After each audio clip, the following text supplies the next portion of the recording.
So, this grumpy old boomer straight up executes a 20-year-old girl because she pulled into his driveway to turn around. I'm not kidding. He didn't ask questions. He didn't call the cops. He didn't even yell, "Get off my lawn." He just grabbed a 20 gauge shotgun and decided that a simple traffic mistake was a capital offense, punishable by death.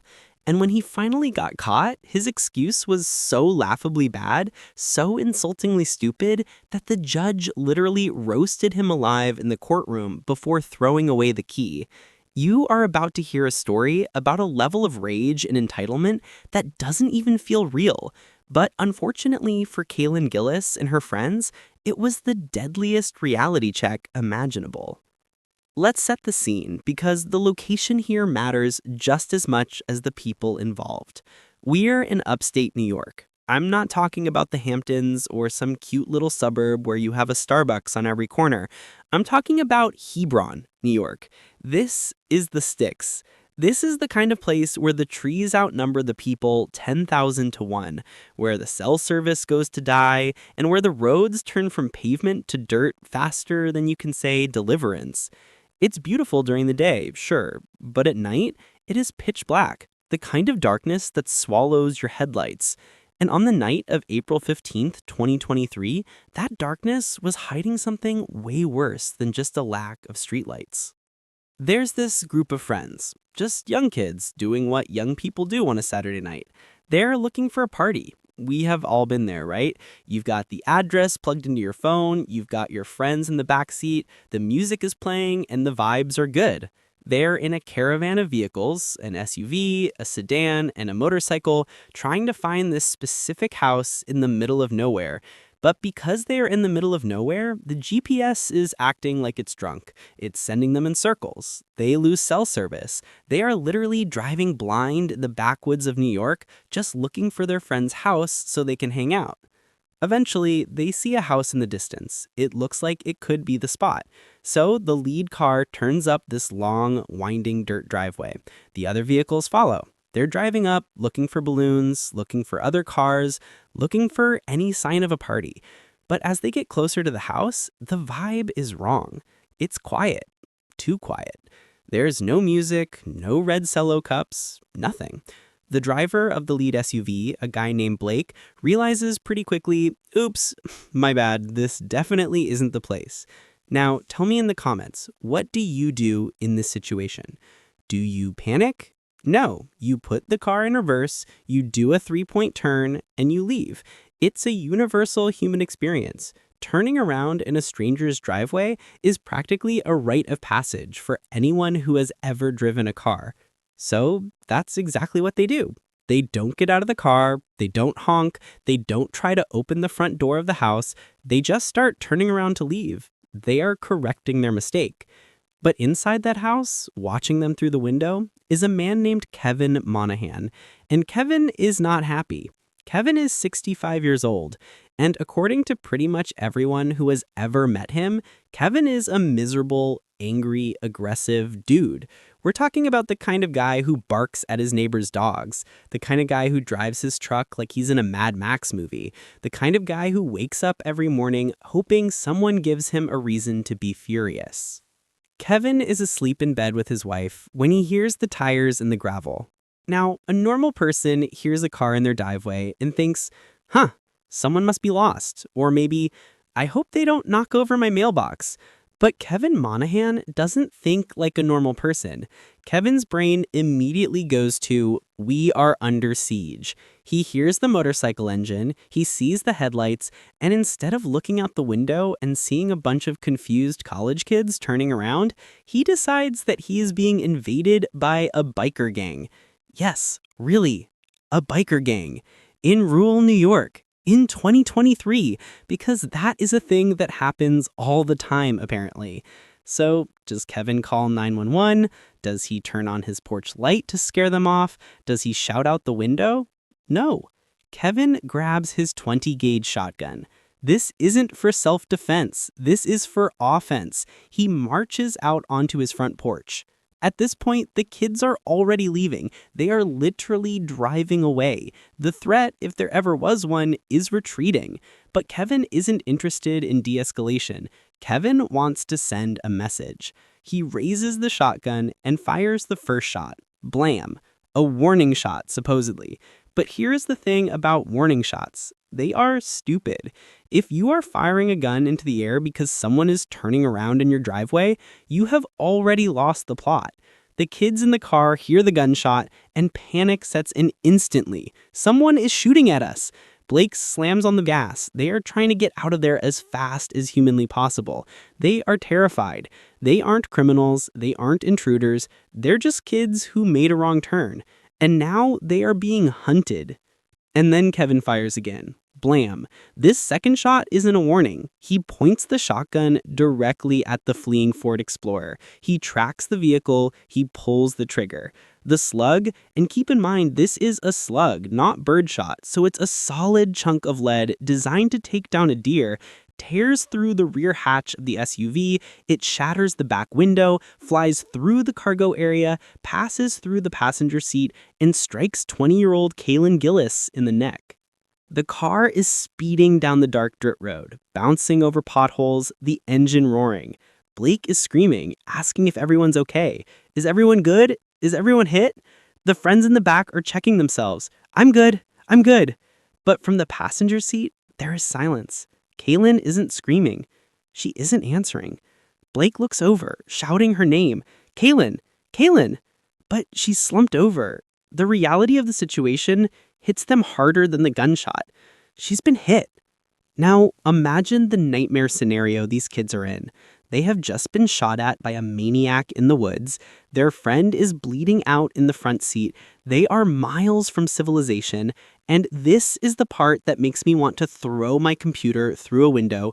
They have zero cell service. They are looking at their phones, praying for just one bar of signal so they can call 911, but it says no service. They can't call for help. They can't get an ambulance. All they can do is drive. They have to drive 5 agonizing miles on dark, twisting roads with their dying friend next to them just to get a signal. Can you imagine the terror, the helplessness, driving through the pitch black, holding your friend's hand, screaming at your phone to work? It took them nearly 20 minutes to get to an area with cell reception. 20 minutes of pure hell. By the time they finally got through to 911, and by the time first responders were able to reach them in a neighboring town, it was too late. Kaylin Gillis, a young woman with her entire life ahead of her, was pronounced dead, all because she was in a car that turned around in the wrong driveway. Real quick, if you think this story is already insane, just wait until you hear what Kevin did after the shooting. It gets so much worse. Hit that subscribe button right now because the audacity of this man is about to blow your mind, and you're going to want to see how the judge handles him. Back at the House of Horrors, Kevin is in full damage control mode. He knows he hit something. He saw the car speed off. Now, a normal human being who accidentally shot someone would probably be horrified. They might call the police, explain it was a mistake, try to get help. Not Kevin. Kevin goes into criminal mastermind mode, or at least what he thinks is criminal mastermind mode.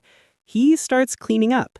First, he takes the shotgun, the murder weapon, and he wipes it down. He scrubs it clean of fingerprints. Think about the logic there for a second. It is his gun. It is registered to him. He shot it on his property. Does he think the police are going to come find the gun and say, well, there are no prints on this. Guess a ghost pulled the trigger. It is the thinking of a man who is trying to hide guilt, not a man who acted in self-defense. If it was self-defense, why are you wiping the gun, Kevin? Why are you acting like a mafia hitman cleaning up a crime scene? Then he goes hunting for the shell casings. He picks up the spent shells from his porch and hides them. He is literally tampering with evidence while a 20-year-old girl is dying a few miles down the road. He isn't worried about the biker gang coming back. He isn't worried about his wife's safety. He is worried about saving his own skin. About an hour later, the police show up. They've gotten the call from Kaylin's friends. They know where the shooting happened. They roll up to Kevin's house, lights flashing, ready to secure the scene. And what does Kevin do? Does he come out with his hands up? Does he explain the terrible accident? No. Kevin refuses to come out. He locks the doors, he turns off the lights, and then, this is the part that proves this guy is living on a different planet, he calls 911. He calls 911 on the police. He gets on the phone with the dispatcher and says, "There are people outside my house and I want them to leave. I want to go back to bed." And the dispatcher is like, "Sir, those are the police. You need to go outside." And Kevin's like, "No, I don't think I will." He plays dumb. He acts like he has no idea why the cops are there. He is literally trying to gaslight the 911 operator. He holds the police in a standoff for an hour. An hour. He's inside, probably watching TV or having a snack, while a SWAT team is surrounding his house, all because he's too stubborn to face the music. Finally, after causing as much trouble as humanly possible, Kevin surrenders. He walks out looking like he just woke up from a nap and acts completely confused. When the detectives ask him what happened, he hits them with the "who? Me?" routine. He tells them, "I didn't see anything. I was asleep. I don't know what you're talking about." So you didn't hear any gunshots, Kevin? Nope. You didn't see any cars? Nope. You didn't fire a gun? Nope.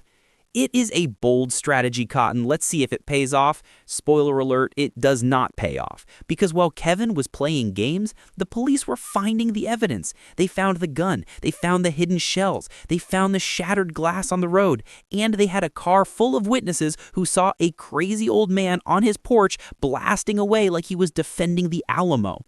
So Kevin gets arrested. He gets charged with second-degree murder, and you would think at this point he might try to cut a deal. Maybe plead guilty to manslaughter, maybe show some remorse, say, "I was scared, I made a terrible mistake, I am so sorry." That is what a human being with a soul would do. But Kevin Monahan apparently traded his soul for a gravel driveway and a bad attitude a long time ago. He decides to go to trial. And his defense strategy, it is genuinely one of the most insulting things I have ever heard in a court of law. The trial begins, and Kevin takes the stand. This is always a risky move, but Kevin thinks he's smarter than everyone else. He gets up there and he tells the jury a brand new story. He drops the "I was asleep" lie, because obviously they found the gun, so now he pivots to the "it was an accident" lie. But it's not just any accident. It is a Rube Goldberg machine of bad luck, according to him. Here is Kevin's version of events. He says he was asleep when he heard the noise. He looked out and saw the motorcycle and the cars and thought, "Oh no, a home invasion." He was terrified for his wife. He was shaking with fear, so he grabbed his shotgun and went out to the porch just to fire a warning shot to scare them away.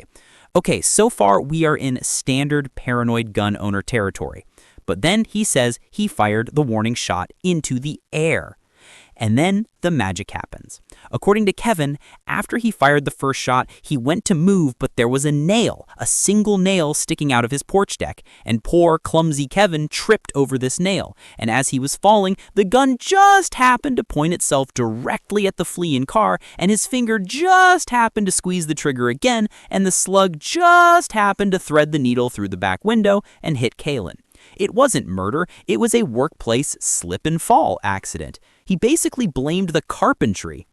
Does any of this sound normal to you? Is this guy cooked, or am I losing my mind? He wanted the jury to believe that he accidentally 360 no-scoped a moving vehicle in the dark because he stubbed his toe. It is the dog ate my homework of murder defenses. And the prosecutor was looking at him like, "Brother, are you serious right now?" The prosecution tore him apart. They pointed out that a shotgun like that doesn't just go off. You have to pump it. You have to pull a heavy trigger. It requires distinct mechanical actions. You don't just trip and accidentally rack a slide and fire a slug with sniper-like precision. They also brought up the fact that if it was an accident, why did he wipe the gun? Why did he hide the shells? Why did he lie to the police for an hour? People who have accidents call 911. They say, "Oh my God, I tripped and the gun went off. Please send help." They don't scrub the weapon with bleach and tell the cops to get off their lawn. But the most damning part was Kevin's demeanor. He didn't cry. He didn't look sad. He looked annoyed.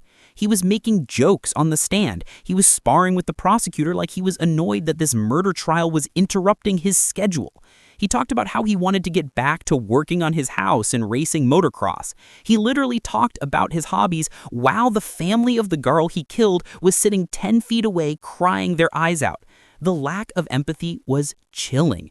It wasn't just that he killed her, it was that he didn't care.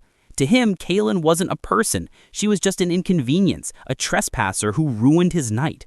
The jury deliberated for less than 2 hours. That is lightning fast in the legal world. Usually they order lunch, they debate, they looked at the evidence. In this case, they walked into the room, looked at each other and said, yeah, this guy is guilty as hell, and walked back out. Guilty of second-degree murder, guilty of reckless endangerment, guilty of tampering with evidence. They didn't buy the biker gang story, they didn't buy the warning shot story, and they definitely didn't buy the I tripped over a nail story. But the real climax of this story, the moment where justice finally felt like it was being served, was the sentencing hearing. The judge, Judge Adam Michelini, had been sitting there for weeks listening to Kevin's nonsense. He had watched this man lie, joke, and disrespect the memory of the victim. And when it came time to pass sentence, the judge did not hold back. He went full savage mode.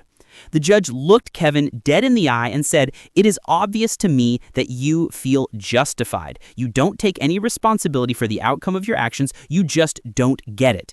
He called out Kevin for making jokes to the jury. He called him out for having the audacity to talk about his future plans. He said, "You murdered Kaylin Gillis and you have the gall to sit here and talk about how you plan to finish up the work on your house and race motocross? You don't deserve that. What would make you think that you deserve those things?" The judge was channeling the rage of every single person watching the trial. He told Kevin that the only regret he saw in him was regret that he got caught. He stripped away every excuse Kevin had made. You murdered Kaylin Gillis. You shot at a car full of people and you didn't care what would happen, and you repeatedly lied about it. And then came the hammer drop. You deserve to spend the maximum time in prison allowable under our law. And I don't make this decision because it's easy. I make it because it's what's deserved. I make it because it's what's just. Judge Michelini sentenced Kevin to 25 years to life. Kevin is 66 years old now. Do the math. 25 years means he isn't seeing the outside world until he's 91. Basically, this is a life sentence. He is going to die in prison. He will never finish his house. He will never race motocross. He will never yell at kids to get off his lawn again. He will spend the rest of his miserable life in a concrete box, surrounded by people who tell him when to eat and when to sleep, all because he couldn't handle a car turning around in his driveway. The tragedy of this case is overwhelming. Kaylin Gillis should be alive. She was just looking for a party. She was with her friends. She made a simple, harmless mistake that thousands of people make every day. And because she made that mistake in front of the wrong house, occupied by the wrong angry man, she is gone. Her boyfriend, Blake, has to live with the trauma of seeing her die next to him. Her family has to live with the void she left behind. And for what?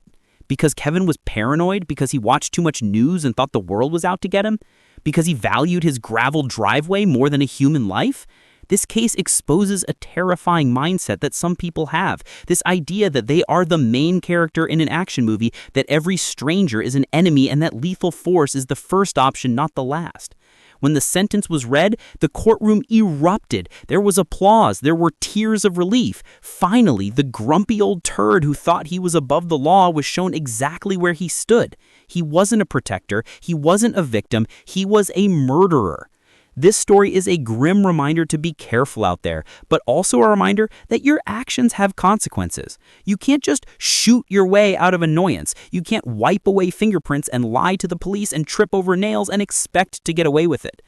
Kevin Monahan thought he could. He thought he was untouchable. But in the end, the only thing he successfully accomplished was destroying a family and ensuring that he dies alone in a prison cell. If you're still watching, trust me, you're going to want to subscribe for the next one because we covered the craziest cases on the internet, and unfortunately, the supply of people like Kevin seems to be endless. Let me know in the comments, do you think 25 to life was enough, or should the judge have gone harder? I think we all know the answer to that one.